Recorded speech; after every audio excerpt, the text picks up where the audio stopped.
அஸ்ஸலாமு அலைக்கும் வரஹ்மத்துல்லாஹி வபரகாத்துஹு.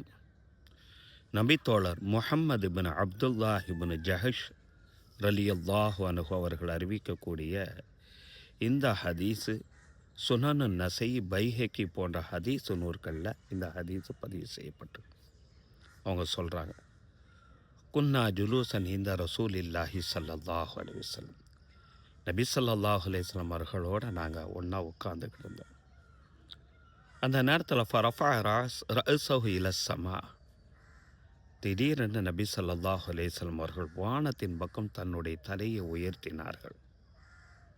உயர்த்தியவர்கள் சும்ம வலா ராஹத்தஹு அலா ஜபஹத்திஹி, தன்னுடைய விரல்களை தன்னுடைய நெத்தியின் இப்படி வைத்து கொண்டே சொல்ல ஆரம்பித்தார்கள், சுபஹான் அல்லாஹ், அல்லாஹ் தூய்மையானவன்.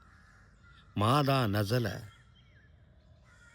மின தஷ்தீதி, சுபஹான் அல்லாஹ், மாதா நசல மின தஷ்தீதி என்று திரும்ப திரும்ப சொல்லி, என்ன ஒரு கடுமையானது இறங்கி இருக்கிறது, என்ன ஒரு கடுமையானது இறங்கி இருக்கிறது என்று திரும்ப திரும்ப நபி ஸல்லல்லாஹு அலைஹி வஸல்லம் சொல்லிக்கொண்டே இருந்தாங்க.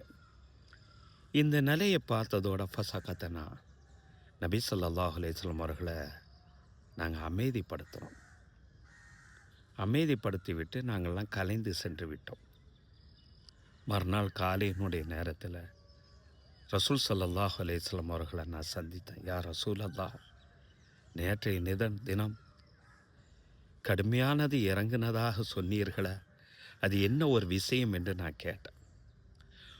நபி ஸல்லல்லாஹு அலைஹி வஸல்லம் சொன்னாங்க, வல்லதி நஃப்சி முஹம்மது பியதி, இந்த முஹம்மதுனுடைய உயிர் யாருடைய கைவசம் இருக்கிறதோ அவன் மீது சத்தியமாக, ஒரு நபர் அல்லாஹ்வுடைய பாதையில் போரிடுகிறார், அவர் ஷஹீதாக ஆகிவிடுகிறார், மீண்டும் உயிர் கொடுக்கப்படுகிறார், மீண்டும் அல்லாஹ்வுடைய பாதையில் போரிடுகிறார், ஷஹீதாக ஆகிறார், மீண்டும் உயிர் கொடுக்கப்படுகிறார், அல்லாஹ்வுடைய பாதையில் போரிட்டு அவர் ஷஹீதாகிறார். இந்த நிலையில் அவர் மீது கடன் இருக்கும் என்று சொன்னார்.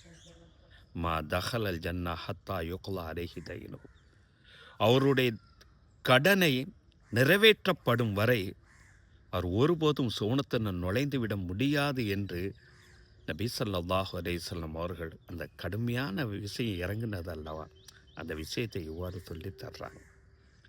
கடன் இருக்கிறவரை ஒரு நபரும் சொர்க்கத்தில் நுழைய முடியாது. இப்படி இருக்க நம்ம இஷ்டத்துக்கு கடன் வாங்குகிறோம். அது கொடுக்கக்கூடிய அந்த எண்ணங்கள் இருக்கணும். முடிந்த அளவுக்கு நம்ம மௌத்துக்கு முன்னாலே அதனை நிறைவேற்றி செல்லக்கூடிய பாக்கியத்தை அல்லாஹ் நமக்கு தந்தர புரிவானாக.